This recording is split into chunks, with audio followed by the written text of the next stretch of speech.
Écoutez, d'abord, je vous dis plein de bonnes choses pour cette année et je vais vous faire partager une heureuse nouvelle.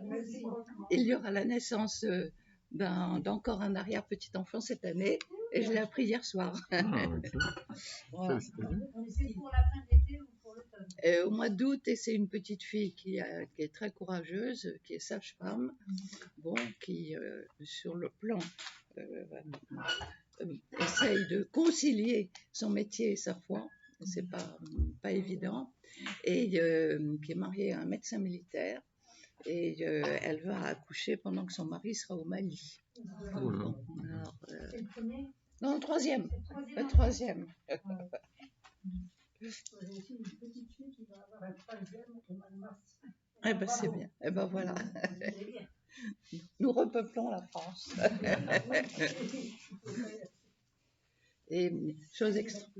Alors, comme elle est sage-femme, elle s'amuse à se faire des échographies et elle a envoyé une échographie extraordinaire d'un embryon qui a 5 semaines.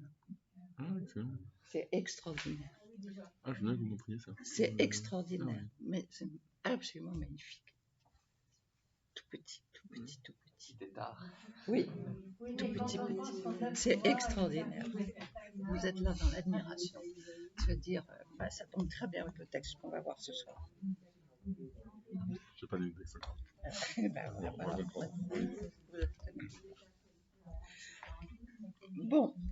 Alors, nous allons aujourd'hui, c'est une séance importante parce que il fait chaud ici. Il fait chaud? Moi, je sais pas chaud. Isaïe, ça coupe. Les bonnes bêtes, pardon? Non, j'ai pas chaud. Alors, c'est une séance importante parce que nous allons, le chapitre 49, c'est le début du deuxième poème du serviteur. Et par conséquent, le premier, celui-ci est mon serviteur, mon fils bien-aimé, etc. Et là, nous allons voir que ce n'est pas si facile que cela, et nous allons voir les difficultés qu'il va y avoir. Alors, ce chapitre 49 se décompose de la manière suivante. Les chapitres 1 à 6 montrent comment Israël, qui a été décimé, pourra revenir à Jérusalem, et Israël devra retrouver sa vocation, qui est d'être la lumière des nations. Et évidemment, quand vous entendez cette phrase, Israël sera la lumière des nations, ça vous rappelle tout de suite le cantique de Siméon. Et maintenant, ô maître, tu peux renvoyer ton serviteur, parce que mes yeux ont vu ton salut. Vous savez, au moment de la présentation au temple, dans le chapitre 2 de Saint Luc. Ensuite, les versets 7 à 13. Israël deviendra une alliance pour la multitude. C'est-à-dire qu'il y a là quelque chose qui a été ensuite occulté par les siècles et par l'histoire, c'est que Israël est destiné à être justement la lumière des nations, être alliance pour la multitude, c'est-à-dire à proposer aux autres peuples d'entrer dans cette universalité de l'alliance, c'est-à-dire cette universalité de la sainteté qui était le programme de Dieu à l'origine pour l'humanité. Mais pour faire cela, effectivement, il faut que Jérusalem soit un modèle de sainteté. Alors ensuite, les versets 14 à 20, nous allons voir que la figure féminine de Jérusalem, et là, on va voir dans cette figure féminine qu'elle va retrouver ses enfants, elle qui avait eu le sentiment d'avoir tout perdu au moment du siège de Jérusalem en 587. Les versets 21 à 23, elle sera comblée d'une multitude. Et enfin, les versets 24 à 26, elle qui se croyait captive, prisonnière, vraiment malheureuse, elle sera définitivement libérée et elle a devant elle un avenir glorieux. Alors, si vous voulez, on va regarder en détail le texte, comme nous avons l'habitude de le faire. Et vous avez dès le début, vous voyez, écoutez-moi, vous les îles, et soyez attentifs, cité du lointain. Alors vous allez me dire, qu'est-ce que c'est que ces îles? Ces îles, c'est une expression mythique. C'est pour signifier ce qui est au-delà des mers et donc ce que l'on ne connaît pas. Vous voyez, c'est intéressant de voir qu'il y a tout un monde inconnu, comme on ne sait pas comment le nommer, eh bien on parle des îles. Vous voyez. Alors, les îles, et puis ensuite les cités du lointain. Et là où c'est extrêmement important, c'est que nous avons ici, tout de suite, le Seigneur m'a appelé dès le sein maternel, dès le ventre de ma mère, il s'est rappelé, c'est pas répété dans le texte hébreu, il s'est rappelé mon nom, et rappelé avec le poids de la mémoire. Et c'est cette expression, dès le sein maternel, montre bien, comme nous l'avions vu aussi au chapitre 42, ce fait que la vocation, comme la vocation de Jérémie, ou bien comme dans le psaume 22 au verset 10, c'est toi qui m'as fait surgir du ventre de ma mère, dès le ventre de ma mère, mon Dieu, c'est toi. Et à propos de ce verset dans le psaume 22 au verset 10, vous savez, le psaume 22, c'est le grand psaume qu'on lit le vendredi saint, mon Dieu, pourquoi m'as-tu abandonné? Et ce qui est amusant, vous donner un détail de la précision du vocabulaire hébraïque. Donc, dans le psaume 22, tu m'as fait surgir du ventre de ma mère. Bon. Et ce verbe surgir, qui est un verbe très précis en hébreu, signifie deux choses. Il signifie à la fois la perte des os au moment d'un accouchement, donc vous voyez si c'est précis, la perte des os, et il signifie aussi la naissance des fleuves. Vous voyez, une source qui va devenir un fleuve, eh bien, nous avons ce même verbe. Et c'est intéressant, vous voyez, de voir le vocabulaire qui est très imagé. Hein, vous voyez, un accouchement avec la perte des os et en même temps la naissance des fleuves, mais qui, vous voyez, ce qu'on n'arrive pas, nous, à traduire effectivement en français, le côté très concret toujours du texte. Et par conséquent, ici, dès le ventre de ma mère, donc cette vocation, mon Dieu, c'est toi, et surtout, il a fait mémoire de mon nom. Par conséquent, vous voyez, cette idée, et ça me paraît quelque chose de très important, j'avais été très frappée de voir des adolescents qui souffraient énormément du divorce de leurs parents et qui me disaient mais moi, personne ne m'aime, etc. Et essayer de faire comprendre, je dis, mais si, il y a quelqu'un qui t'aime et qui t'aime depuis que tu as été dans le ventre de ta mère. Alors, il ferait des yeux énormes parce qu'il ne voyait pas où je voulais en venir. Vous voyez, cette extraordinaire vocation humaine qui est dès l'origine. Alors évidemment, vous imaginez tous les problèmes que ça pose en arrière-plan quand on pense à la destruction de l'embryon. Donc, vous voyez que derrière un verset comme ça, on touche du doigt, je ne dirais pas qu'on soulève des montagnes, mais on touche du doigt un problème monumental. Bon. Et alors, ensuite, il a disposé ma bouche comme une épée pointue. Et en effet, alors nous avons plusieurs comparaisons. Nous avons par exemple dans le psaume 57, au verset 5, ces hommes qui veulent ma perte, donc des ennemis, ont pour dents des lances et des flèches et pour langue une épée acérée. Donc vous voyez, la langue qui est l'instrument du langage est comparée très souvent à une épée acérée, étant donné qu'avec la langue, on peut avoir des paroles mortifères et que par conséquent, ça peut être effectivement un instrument de mort. Dans le psaume 64, au verset 4, les malfaisants qui se concertent entre eux ont affûté leur langue comme une épée. Vous voyez, c'est l'image, ils aiment bien ces images très concrètes d'une épée bien affûtée. Et d'autre part, il faut voir aussi que dans ce verset-là, il a disposé ma bouche comme une épée pointue, et nous avons la parole de Dieu qui est semblable à une épée acérée. Et nous avons, par exemple, c'est repris dans l'Épître aux Hébreux, au chapitre 4, au verset 12, « Vivante est la parole de Dieu, énergique et plus tranchante qu'aucun glaive à double tranchant. » Alors, je vois ici une parenthèse. Dans l'Apocalypse, on a une vision extraordinaire du Fils de l'homme.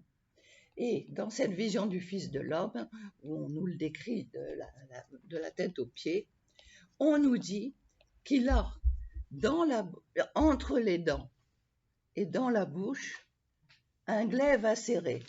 Alors, c'est amusant parce que dans le vitrail de la cathédrale de Bourges, on a effectivement la représentation d'un ange, mais qui a un poignard dans la bouche. Bon, alors évidemment, ça suscite toujours plein de commentaires des gens qui passent devant, mais c'est très, très, très utile cette image-là, parce qu'elle montre que la parole de Dieu, elle peut être comme une épée acérée. Et vous voyez qu'on ne, comment dirais-je, d'une certaine manière, on ne transige pas avec la parole de Dieu. C'est cela ce que cela signifie, comme une épée qui coupe, effectivement. Et nous avons ici donc la vocation du prophète.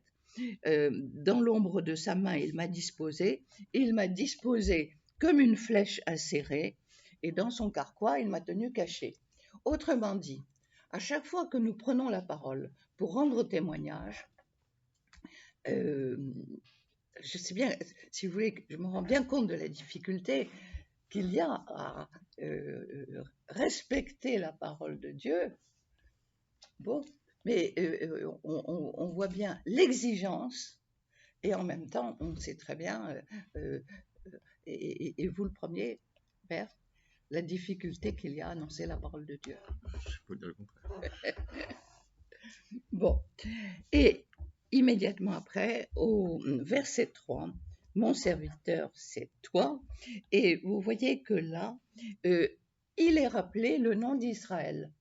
Et le nom d'Israël nous renvoie à cette fameuse nuit extraordinaire au cours de laquelle Jacob a lutté avec un inconnu. Cet inconnu était sous la forme d'un homme, d'un ange, enfin c'est très complexe, mais c'est cet inconnu qui le bénit et qui lui donne le nom d'Israël, c'est-à-dire que Dieu se montre fort. Et par conséquent, si on emploie ici le nom d'Israël, par toi je manifesterai ma splendeur, vous voyez que dans ces quelques versets, nous avons le rappel de la vocation du serviteur, qui est rappelé là dans toute son exigence. Et c'est la raison pour laquelle ensuite, nous allons voir que ce n'est pas du tout, c'est pour ça que ces textes, c'est formidable, parce que c'est très humain, on se retrouve vraiment dans ce texte.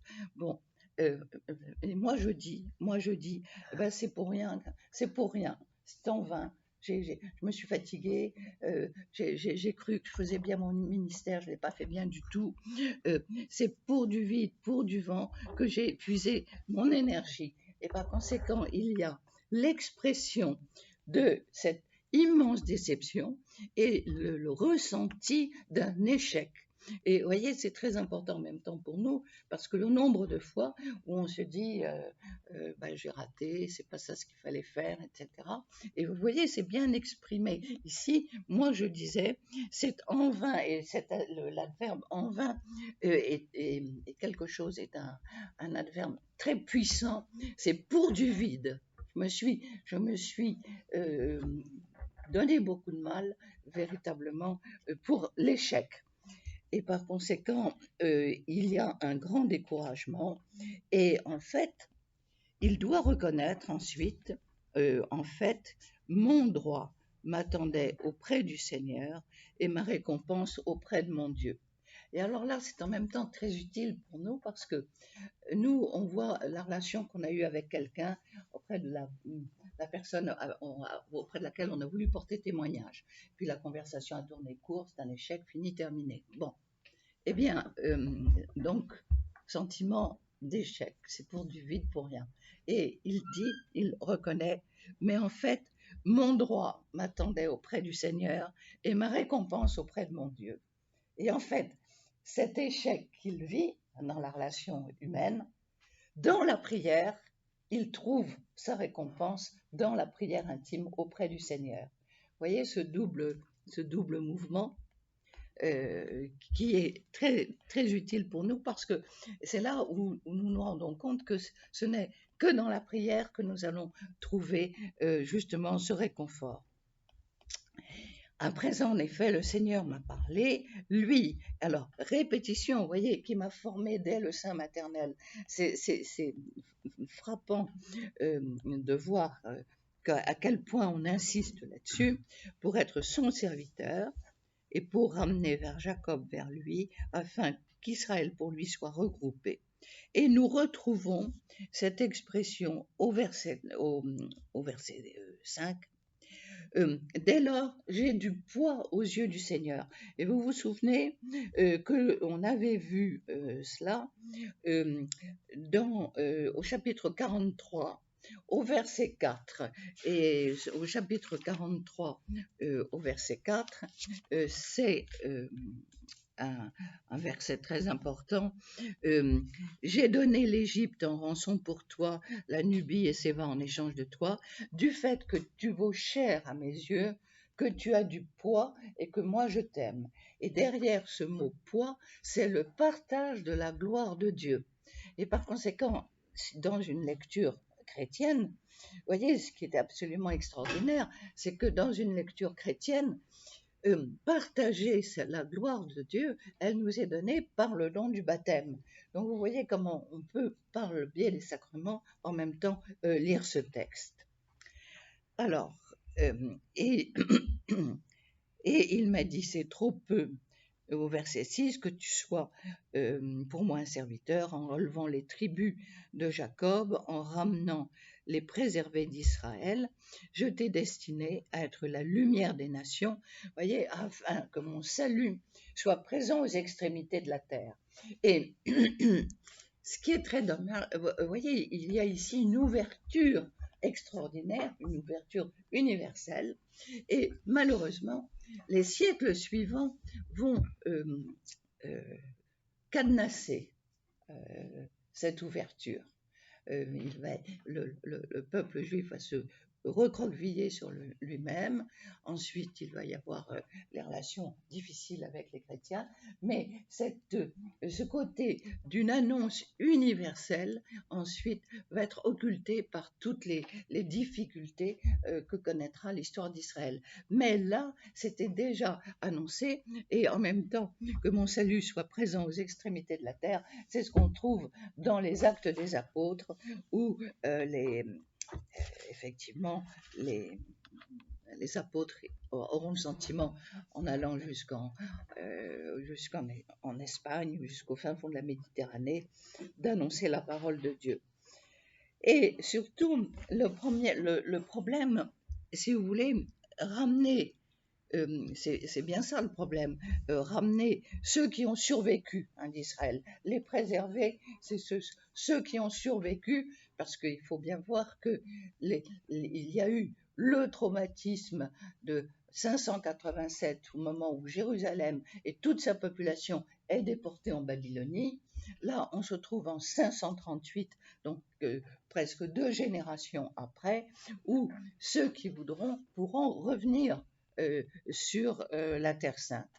Et la première vocation, je t'ai destiné à être la lumière des nations, Israël, c'est-à-dire à être un modèle de sainteté. Et par conséquent, être la lumière des nations, ça veut dire accomplir et vivre l'alliance et vivre donc les commandements de Dieu.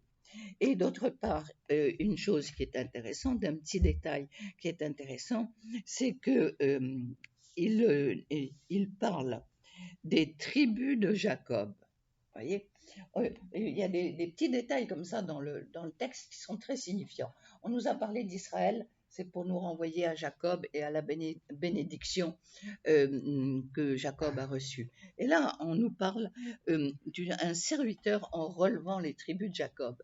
Et employer cette expression, les tribus de Jacob, c'est se rapporter à l'entrée en Terre Sainte. Il y a eu l'entrée en Terre Sainte avec les 12 tribus d'Israël, où chaque tribu a eu un petit lot qui part très bien. Et puis, l'histoire a fait qu'il y a eu une période très difficile qui a été la période des juges, où chacun a voulu être son propre maître et ils ont passé leur temps à s'entretuer. Et puis ensuite, il y a eu le fait qu'ils ont voulu un roi pour faire comme les autres nations.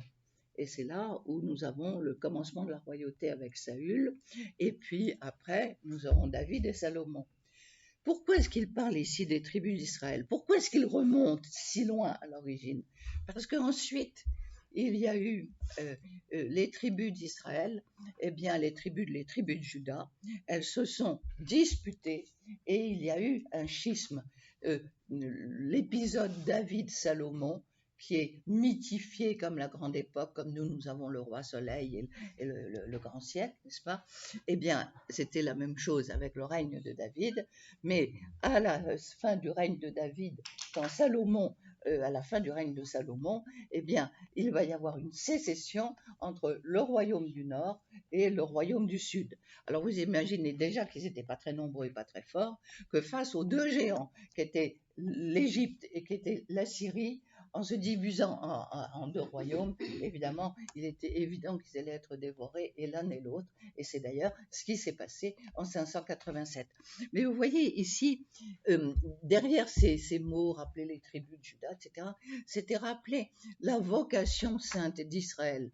Israël était un peuple qui a été sorti d'Égypte et qui devait vivre une amitié parfaite avec Dieu, qui allait lui donner la terre promise, donc une terre ruisselante de lait et de miel, une terre où il y avait tout pour être heureux, mais les hommes sont restés les hommes et ils ont finalement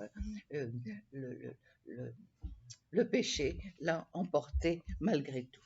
Et par conséquent, il y a ici, vous voyez, derrière un texte très simple, en fait, il y a tout un rappel. Et ainsi parle le Seigneur, au verset 7, le Rédempteur et le Saint d'Israël, à celui dont la personne est méprisée. Alors le Rédempteur, encore une fois, ça vient de ce verbe latin qui veut dire racheter. Le Rédempteur, c'est celui, c'était celui qui rachetait des parcelles de terre quand il y avait des questions d'héritage. C'était celui qui prenait aussi en charge l'éducation des enfants quand il y avait des parents qui n'étaient pas là.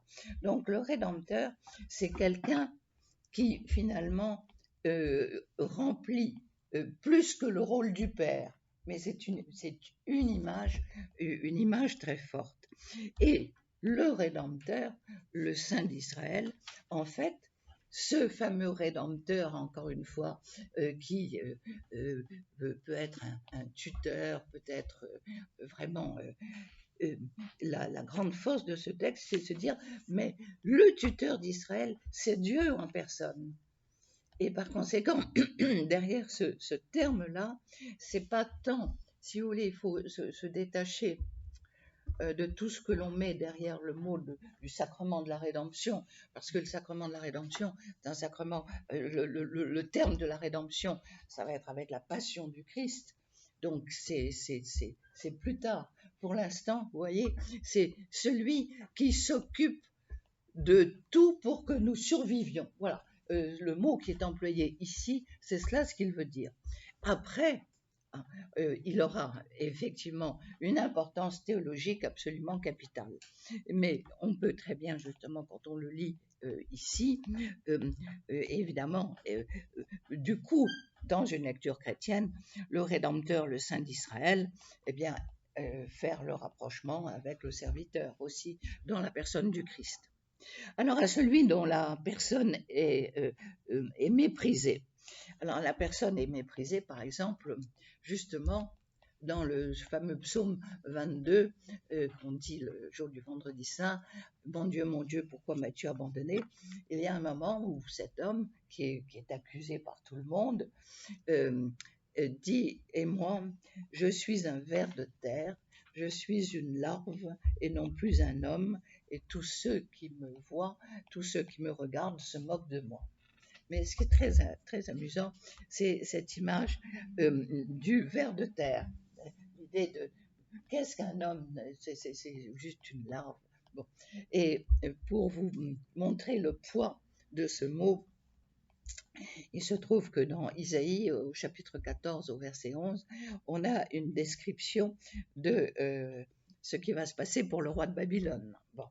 Le roi de Babylone qui a terrorisé tout le monde tremblait devant lui.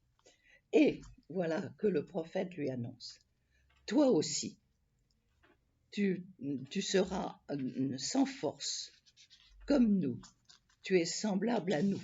Et alors il fait parler les morts dans le Shéol. Et il dit à propos de ce roi de Babylone, ta majesté a dû descendre sous terre au son des lyres, et sous toi il y a un matelas de vermine, et les vers sont ta couverture. Vous voyez, ce sont des images qui sont très concrètes, très, très réalistes, et qui montrent à quel point celui dont la personne est méprisée et que le monde regarde comme un être abject, c'est-à-dire un être abject, c'est-à-dire que si on met la main sur lui, on touche une impureté, on touche la mort, et on est absolument exclu. Et l'esclave des despotes. Et à ce moment-là, il se trouve que les versets des rois verront, se lèveront, des princes aussi, ils se prosterneront par égard pour le Seigneur qui est fidèle, pour le Saint d'Israël qui t'a choisi. Alors on a des princes qui se prosterneront, c'est aussi l'image des mages qui, lorsqu'ils sont arrivés à Bethléem, n'ont fait qu'un seul geste qui était de se prosterner. Alors, au verset 8 et 9, ainsi parle le Seigneur, au temps de la faveur, je t'ai répondu, au jour du salut, je te suis venu en aide, je t'ai mis en réserve et destiné à être l'alliance de la multitude. Alors, nous avons ici le verset être en réserve. L'expression, on va la retrouver à la fin du chapitre 2 de Matthieu, où Matthieu emploie un terme très précis, où Jésus va être mis en réserve en attendant qu'il ait l'âge de commencer son ministère. Et par conséquent, je t'ai mis en réserve, destiné à être l'alliance de la multitude, avec cette impression, vous voyez, comment dirais-je, de ce tête-à-tête intime avec le Seigneur. Et que c'est tout ce paragraphe que l'on vient de voir, c'est nous montrer le paradoxe de ce que nous avons à vivre. Nous sommes immergés dans la société avec des difficultés immenses, mais nous avons une intimité avec le Seigneur. Et quand vous pensez que cette intimité, elle est déjà exprimée dans ces textes-là, c'est ça ce qui est absolument extraordinaire. Alors, les réactions. Mis en réserve, c'est quel mot? Netzer, ici. Voilà. Netzer. Le N, le Tsadé et le R. Qu'on fait dans Matthieu, chapitre 2. Matthieu, chapitre 2. À la fin du chapitre 2. Tout à fait à la fin du chapitre 2. Moi, je trouve que les références, à la fois le terme prédempteur, du coup, c'est une clé de compréhension que pas forcément. Oui. Et puis, qui est une des références que vous avez données, le psaume 64 que j'ai lu rapidement. Ouais. Je trouve qu'il est très intéressant et très contemporain Oui, dans sa violence. mais oui, c'est ça ce qui est intéressant. C'est de voir justement ce côté très, très, très actuel. Les mots blessent. Oui. Et Petite question, dans l'iconographie, Saint Paul est souvent représenté avec une épée. oui, Est-ce que ça a un rapport avec la citation que vous avez donnée des non, Hébreux? absolument pas. C'est parce qu'on lui a tranché la tête. Ah, c'est pour ça. Ouais. D'accord. Parce que comme il était citoyen romain, Oui. il avait le privilège d'avoir la tête tranchée. C'est ça. D'accord. Voilà. Merci. Oui, C'était une mort. c'était une mort plus digne que d'être crucifié, et plus rapide, oui. Mais c'est à cause de cela. Puis une petite question de mots. Ça revient à quelque chose. Et pourtant, mon droit était avec Yahvé et mon salaire, mon récompense avec mon Dieu. Alors je me demandais, droit, qu'est-ce que c'est ce Eh bien, mot-là? c'est le mot mishpat, qui signifie, si vous voulez, tout l'arsenal de loi qui est là pour me défendre. On trouve, c'est très frappant quand on fait une lecture continue du livre de Jérémie, de voir que le problème de la défense du droit, et c'est y compris protéger la veuve et l'orphelin, et protéger contre la corruption et contre les juges qui sont corrompus.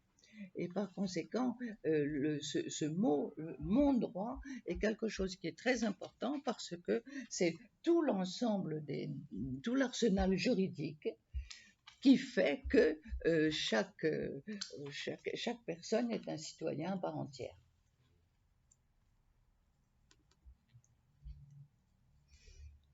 Est-ce qu'il y a d'autres questions sur ce passage? Oui. Ouais, j'ai une question plus vaste parce que j'arrive. Est-ce que vous pourriez nous aider par rapport à la question mythe et histoire, c'est-à-dire les 12 tribus? Oui. Parce que toujours moi, j'arrive pas à être clair là-dessus. Les découvertes récentes des 100 dernières années nous apprennent que le Sud et le Nord, ce sont deux traditions qui s'ignoraient et qui se sont dévorées mutuellement et qui ont été dévorées par les voisins. Et ce sont deux traditions. Alors, historiquement, qu'est-ce qu'on peut dire à propos des 12 tribus? Alors, vous avez une poignée de pauvres types qui sortent grâce au miracle de l'Exode 14, où Dieu écarte la mer. Vous voyez encore tous les problèmes que ça pose entre mythologie et entre mythe et histoire. Mais une chose qui est importante, ils passent à pied sec pour entrer en terre promise. Et là, ce ramassis de gens, on commence à l'organiser. Et parce que plusieurs fois dans l'Exode et dans le livre des Nombres, on nous dit qu'ils étaient 5000, qu'ils étaient finalement nombreux. Donc, ils avaient dû proliférer entre-temps au cours des années. Et par exemple, il y a un moment, il y a eu une révolte contre Moïse. Vous savez, la révolte de Dathaï d'Abiram. Bon, et où on voit très bien les complots qui se font contre Moïse dans le fond. Pourquoi est-ce que c'est lui qui nous gouverne? Bon, c'est extraordinairement humain. Bon. Et finalement, au bout de entre 1200 et 1000 à peu près, en 200 ans, il gagne la terre de Canaan par la conquête et il s'installe dans ce qui est la terre promise, dans ce qu'on appelle la terre promise, c'est-à-dire la Galilée, la Samarie et la Judée. Et puis là-dessus, il y a des chefs de tribus et qui reçoivent un territoire. Ce sont les fils de Jacob qui reçoivent chacun, et qui sont à la tête chacun d'une tribu. Bon. Donc il y a les 12 tribus qui vivent. Bon. Et puis au milieu de tout cela, il va y en avoir un qui va sortir du lot, et ce sera finalement David, qui va... Il y en a qui disparaissent, c'est Benjamin. David de la tribu de Juda. Oui, dans la tribu de Juda, et David qui va faire l'unité de ces différentes tribus, et qui va organiser, si vous voulez, qui va conquérir Jérusalem, et qui va organiser un semblant d'État. Bon, enfin, disons un embryon d'État. Bon. Et après, on a Salomon qui va continuer l'œuvre et qui va avoir des goûts de grandeur absolument incroyables. Et alors, dans le livre des rois, justement, il y a tout un passage qu'on appelle les ombres du règne. Parce qu'on voit comment quelqu'un qui est arrivé au fait de sa puissance, de son pouvoir, de son goût du pouvoir, il n'y a aucune allusion politique, n'est-ce pas, de son goût du pouvoir, et bien comment il va finalement être entraîné. On nous raconte qu'il avait 400 concubines, que par ailleurs son goût du luxe faisait qu'il ruinait l'État, et effectivement, ce qui devait arriver est arrivé.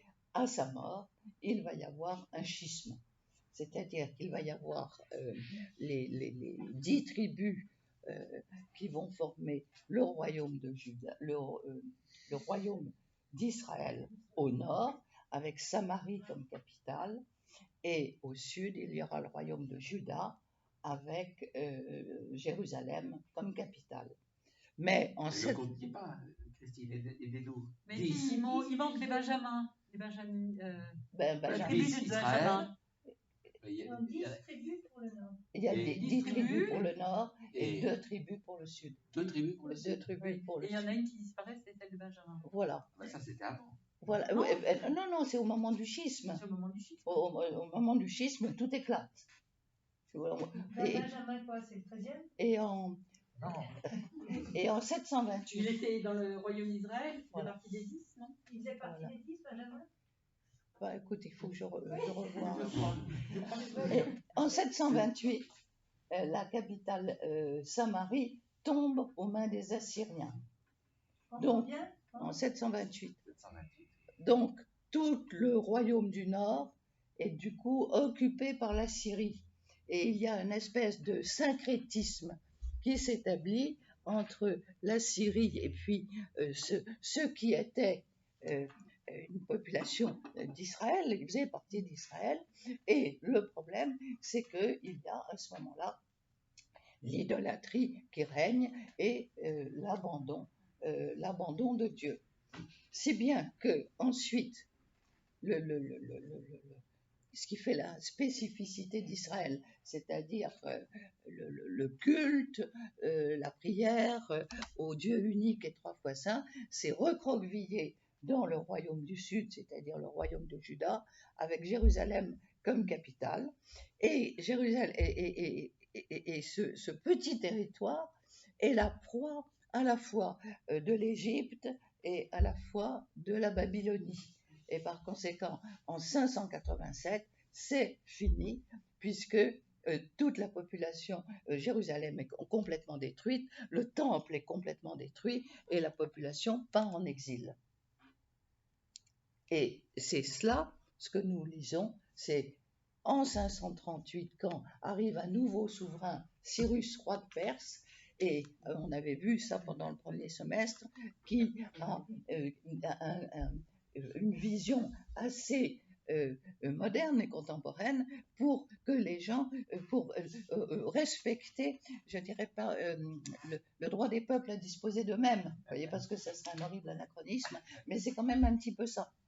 Parce qu'il va leur permettre de rentrer. Mais ce retour ne va pas du tout se passer de manière idyllique, comme c'est écrit ici dans le texte. Juste quand il y a l'Exode, ce sont des Israéliens qui ont abandonné leur terre ou ils ont été chassés. Voilà, oui, Ils ont été chassés ou ils ont abandonné leur terre? Ils ont été chassés, oui. Voilà. Alors, il y a une chose qui est intéressante ici, c'est que, vous voyez, si je reviens à mon texte, donc, voilà, je t'ai mis en réserve au verset 8 et au verset 9, en relevant le pays, en lotissant des lots naguère désolés, en disant aux prisonniers sortez, à ceux qui sont dans les ténèbres montrez-vous, donc n'ayez pas peur de sortir. Et vous voyez que il y a de nouveau cette promesse qu'ils auront leur pâture sur tous les coteaux pelés, leur pâturage, ils n'endureront ni faim ni soif, jamais ne les abattront, ni la brûlure du sable, ni celle du soleil, car celui qui est plein de tendresse, au verset 10, au verset 10, non, c'est le... Oui, oui, les conduira vers les nappes d'eau et les mènera se rafraîchir. Et vous avez là, vous voyez ce magnifique psaume 23, le Seigneur est mon berger, c'est lui qui me guide vers des prés d'herbes fraîches pour me faire reposer. Et avec cette idée, vous voyez, de cet exode, mais qui sera un exode très positif. Mais vous voyez, le problème, c'est qu'il faut qu'Israël retrouve sa cohésion, et donc Dieu va le conduire comme jadis à travers le désert, et donc on retrouve donc cette vision de miracle, mais ils ne peuvent retrouver leur cohésion que par la réappropriation de leur mémoire. Et c'est cela ce qui est intéressant, c'est que il y a au temps de la faveur je t'ai répondu, au jour du salut je te suis venu en aide, et par conséquent il faut que ces populations retrouvent le sens de leur histoire pour qu'elles comprennent qu'elles ont une vocation et qu'il ne s'agit pas simplement d'aller dans un endroit plus fertile ou non. Et une chose qui est intéressante, c'est que on nous dit au verset 12, les voici, de loin ils arrivent, du nord, de l'ouest, et les autres de la terre d'Assouan. Alors, Assouan en Égypte.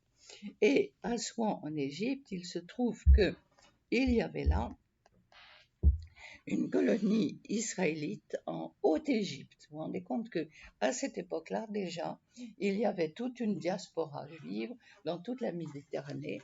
Et en Haute-Égypte, il y avait donc cette colonie. Et c'est là où on a retrouvé les fameux papyrus d'Éléphantine. Et les fameux papyrus d'Éléphantine, c'était une installation militaire qui avait eu lieu, qui avait été fondée aux environs de 650 avant Jésus-Christ, sous le règne du roi de Juda, pour aider le pharaon dans sa campagne de Nubie. Et ce qui est extraordinaire, c'est que le sol sec, le sable sec, a permis de conserver à cet endroit-là des documents absolument fabuleux qui ont été découverts à la fin du 19e siècle et qui ont permis effectivement de se rendre compte qu'il y avait là justement toute une réalité archéologique tout à fait passionnante. Donc c'est intéressant, vous voyez, on a ici dans le texte d'Isaïe le nom d'Assouan, et en même temps nous avons par les manuscrits d'Éléphantine la conjonction montrer que le texte nous donne une véritable réalité. Vous voyez, c'est intéressant parce que c'est assez rare qu'on ait une conjonction entre l'archéologie et l'écriture. Moi, je me posais une question sur le futur, en fait. Est-ce que, parce que tout ce passage, en fait, finalement, on est passé à un mode futur, c'est parce que c'est une promesse? Est-ce que quand parle le Seigneur, il parle au futur ou c'est très compliqué, parce que en hébreu, il n'y a pas de futur. Mais il y a ce qui est accompli et ce qui est inaccompli. Ouais, Et quelquefois, ce qui est inaccompli signifie en même temps ce qui est accompli dans le futur. Bon. Donc, il y a... c'est ça le génie de la langue. Bon, et donc... Donc là, c'est un inaccompli qui signifie un accompli dans le futur. Voilà, exactement. C'est tout à fait ça. Alors, ensuite, nous avons toujours ce refrain. Vous savez, on l'a déjà vu. Cieux criez de joie car le Seigneur a agi. Retentissez, profondeur de la terre, forêt, tous ces arbres, montagnes, explosez en acclamation car le Seigneur, non pas réconforte, c'est agaçant parce que si vous voulez, c'est pas précis comme traduction, car le Seigneur ne sait pas qu'à réconforter en tapant dans le dos comme ça et ça va mieux. C'est consoler. Le Seigneur console son peuple. Et consoler, dans le mot consoler, Menachem, il y a en même temps une des qualités messianiques. Donc consoler, c'est pas seulement sécher ses larmes avec et dire des paroles gentilles, c'est annoncer le cœur de la foi qu'il y aura un Messie qui viendra nous sauver. Donc vous voyez que donc l'importance d'un verbe comme celui-ci, et à ses humiliés, il montre sa tendresse. Et là encore, si vous voulez, ce qui est absolument magnifique, c'est que le mot tendresse, encore une fois, c'est ce mot qui est formé donc sur le mot qui désigne l'utérus, c'est-à-dire l'organe qui donne la vie. C'est-à-dire que tendresse. Si vous voulez, le mot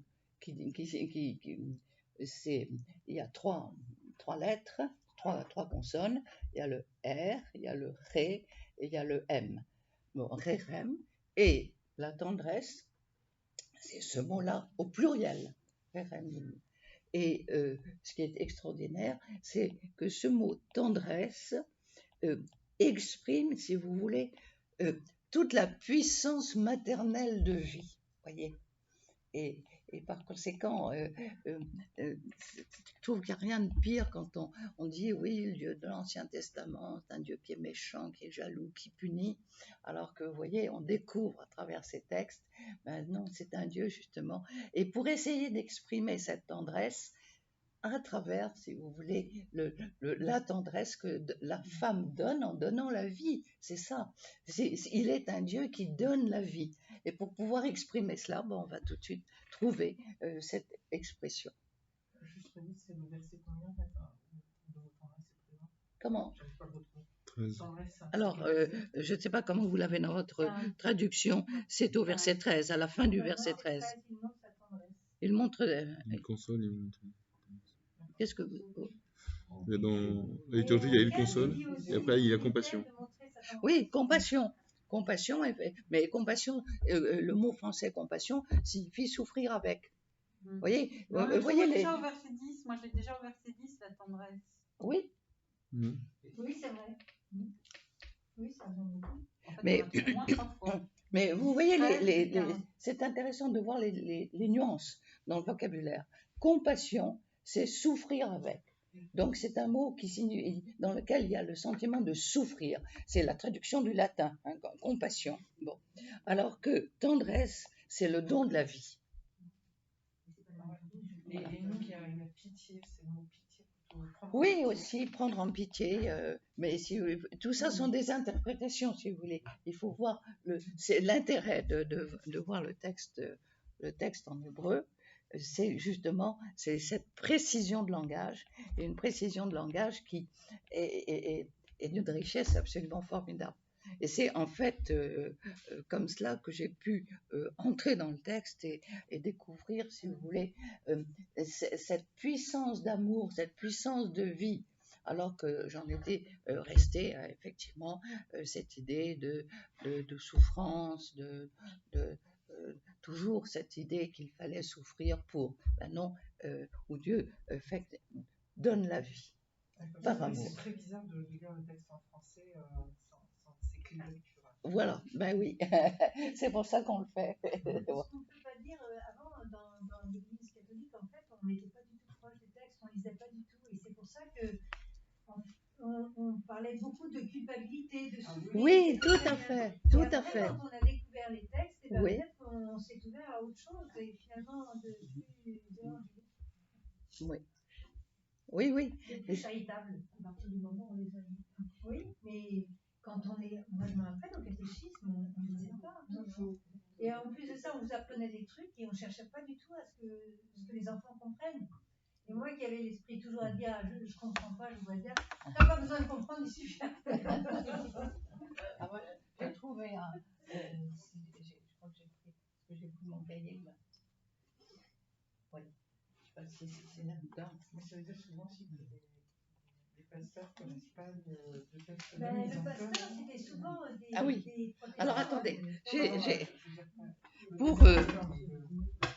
pour illustrer ce que vous venez de dire. Pour illustrer ce que tu viens de dire. Je vous dirai après de qui c'est.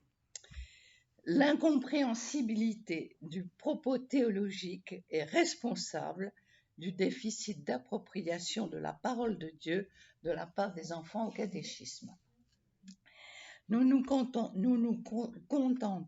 de commentaires que les spécialistes rédigent à notre intention et nous voudrions que les enfants des écoles primaires, qui savent appeler par leur nom une bille, une orange, un gâteau, un cahier, mais qui ne connaissent presque aucun mot en ion, sauf pension, punition, comment voulez-vous qu'ils se fassent une idée de l'incarnation, la rédemption, la transsubstantiation?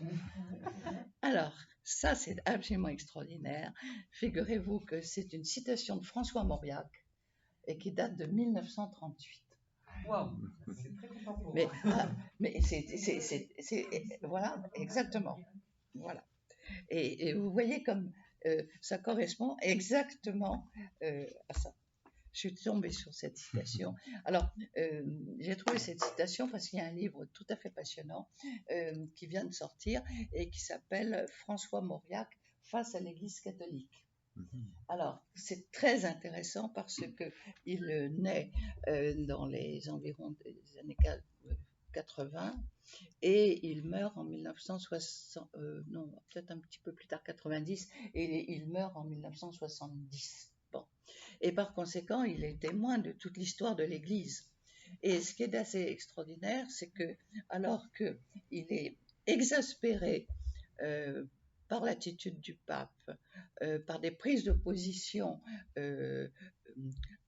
politiques, spirituelles, théologiques, et qu'il le dit ouvertement, il dit pourtant « L'Église, c'est ma mère et je lui reste fidèle ».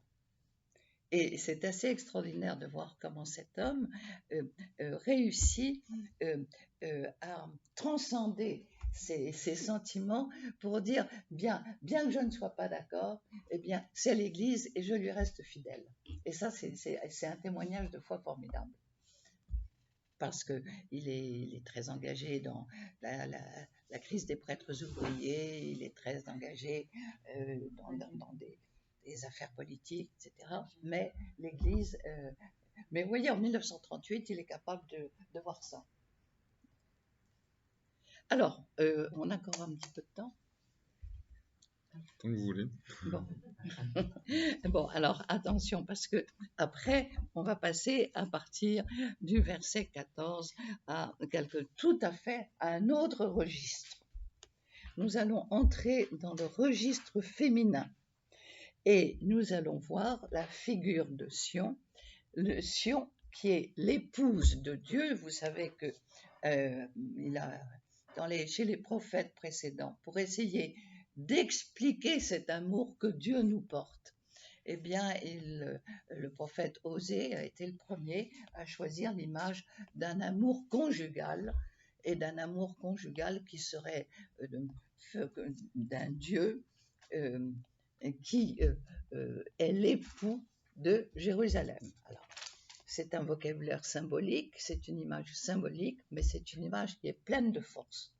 Parce que ce Dieu, qui est l'époux de Jérusalem, vous savez que lorsqu'une femme trompait son mari, elle était condamnée à mort. Vous avez dans le chapitre 8 de Saint Jean la femme prise en flagrant délit d'adultère et on la flanque là au milieu pour que chacun lui jette la première pierre. Donc, les lois sociétales de l'époque faisaient que la femme était condamnée à être... si elle faisait la moindre faute, elle était condamnée à mort. Et le prophète crée cette image d'un Dieu époux et d'un Dieu époux qui pardonne et qui aime. Donc, ce qui va complètement à l'encontre de toutes les lois sociétales imaginables de l'époque. Et par conséquent, il y a ce couple, Dieu, Jérusalem, ou sous le nom de Jérusalem, Sion, ou encore une fois aussi quelquefois le nom d'Israël, parce que dans ce couple-là, Dieu époux pardonne les fautes de Jérusalem. Et quelles sont les fautes de Jérusalem? Eh bien, on se place sur un plan symbolique et sur un plan conjugal. Sur le plan conjugal, eh bien, c'est tout simplement que Jérusalem va, avec un vocabulaire très cru, va courir après ses amants, et courir après ses amants, cela signifie qu'elle va offrir des sacrifices aux divinités païennes. Et en faisant cela, c'est l'unique péché, le péché capital, puisque Dieu avait dit « Tu n'auras pas d'autre Dieu face à moi ». Et par conséquent, c'est ce péché-là qui va être condamné, mais condamné en permanence sous le nom d'idolâtrie. L'idolâtrie, c'est justement cette infidélité. Et nous allons voir maintenant une figure féminine qui est Sion, qui dit, eh bien, puisque, étant donné tous les événements qui se sont déroulés, eh bien, le Seigneur m'a abandonné et le Seigneur m'a oublié. Enfin, qu'est-ce qui s'est passé dans tous ces événements? Et la réponse, c'est, la femme oublie-t-elle son nourrisson? Oublie-t-elle de montrer sa tendresse à l'enfant de sa chair? Même si celle-là oubliait, moi je ne t'oublierai pas. Et là, Dieu parle comme une mère. Voyez, on parle à certains moments, on le verra parler comme un époux, là on le voit parler comme une mère. Une mère n'oublie pas son enfant. Eh bien, comment est-ce que je pourrais t'oublier? Et c'est très extraordinaire de voir, si vous voulez, cette tendresse qui est exprimée ici. Une femme oublie-t-elle de montrer sa tendresse à l'enfant de son ventre, en fait, c'est le terme est très précis, non pas l'enfant de sa chair, mais l'enfant de son ventre. Et voici que sur mes paumes je t'ai gravé, et tes murailles sont constamment sous ma vue. Et par conséquent, il va y avoir ensuite, justement, pour que ce couple puisse vivre dans la sainteté, eh bien, il faut justement que Jérusalem puisse vivre dans la sainteté et partager cet amour de Dieu. Et alors ici, on va avoir une lecture mythique de ce qui s'est passé en 587, mais une relecture. Ils accourent, tes bâtisseurs et tes démolisseurs, tes dévastateurs, loin de toi s'en vont. Et il y a derrière le mot il y a une opposition entre les bâtisseurs et les démolisseurs. Bon. Or, il se trouve que dans le texte hébreu, le mot les bâtisseurs, c'est le même mot que tes fils. Donc, ils accourent tes fils, tes enfants, et alors que tes démolisseurs s'en vont, et aussi, ce qui était extraordinaire, porte tes regards aux alentours, ils se rassemblent, ils viennent vers toi, et donc tu vas recevoir tes enfants, toi qui as été détruite, abandonnée, complètement anéantis, il y a des enfants qui vont venir vers toi et tu les revêtiras comme une parure, comme une promise. Tu feras de ces enfants comme un manteau qui te couvrira. Voyez, donc il va y avoir comme une résurrection de cette ville qui avait été détruite, réduite en cendres, et qui va retrouver ses enfants pour revivre avec eux. Et alors, vous voyez que à partir des versets 19 et 20, dévastation, désolation, oui, mais l'espace est trop étroit pour moi, parce que justement, tu vas avoir cette foule d'enfants qui arrivent, et tu diras alors dans ton cœur, ceux-ci, qui me les a enfantés? Moi, j'étais privé d'enfants, stérile, en déportation, éliminé, et ceux-là, qui me les a fait grandir? Voici que je restais seul, cela où était-il? Voyez, et c'est ça ce que nous allons voir jusqu'au chapitre 55, où nous verrons constamment des visions glorieuses d'une Jérusalem reconstruite avec une multitude d'enfants, et c'est en particulier au chapitre 54, on verra une description de Jérusalem avec des pierres précieuses extraordinaires qui sera reprise dans la vision de l'Apocalypse et dans la vision de la Jérusalem céleste. Juste, est-ce que le mot bâtisseur et oui. Fils, c'est le même famille de mots? Oui, c'est Pierre et aussi. Ouais. Aussi, oui, c'est la même racine. Alors, vous voyez que ce qui est assez extraordinaire, c'est que il faut avoir l'esprit très souple et très agile pour suivre le déroulement de ces textes.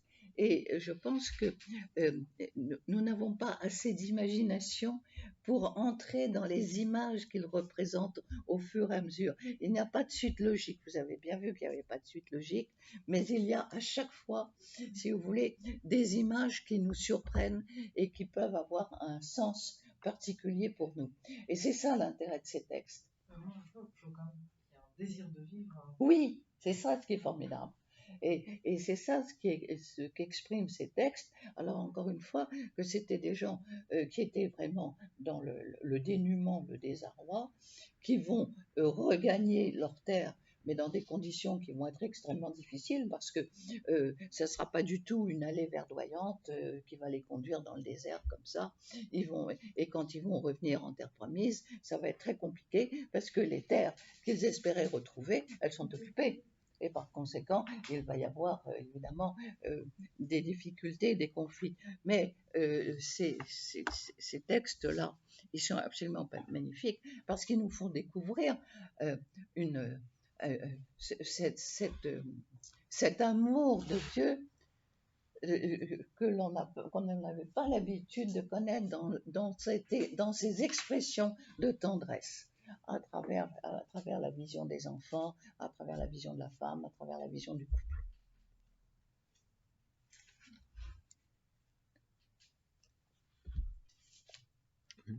Bon. On continuera la prochaine fois? Ouais, j'espère.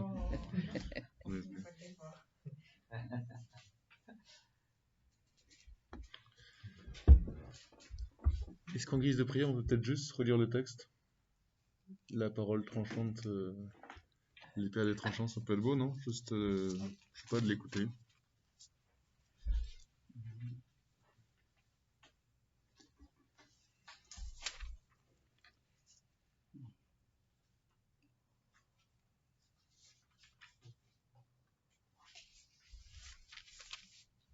Ah oui. Non? Oui. Au nom du Père et du Fils et du Saint-Esprit. Amen. Bien, Seigneur, laisse-nous juste réentendre, enrichi de tout ce qu'on vient d'entendre, ta parole qui est comme ce glaive à deux tranchants. Écoutez-moi, île lointaine, peuple éloigné, soyez attentifs. J'étais encore dans le sein maternel quand le Seigneur m'a appelé. J'étais encore dans les entrailles de ma mère quand il a prononcé mon nom. Il a fait de ma bouche une épée tranchante. Il m'a protégé par l'ombre de sa main. Il a fait de moi une flèche acérée. Il m'a caché dans son carquois. Il m'a dit, tu es mon serviteur, Israël. En toi je manifesterai ma splendeur.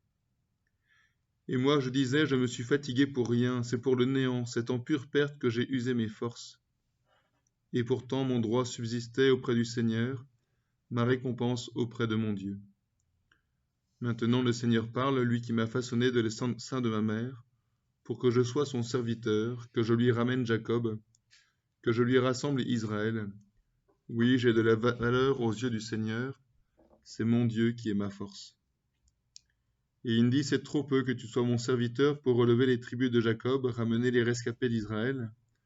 Je fais de toi la lumière des nations, pour que mon salut parvienne jusqu'aux extrémités de la terre.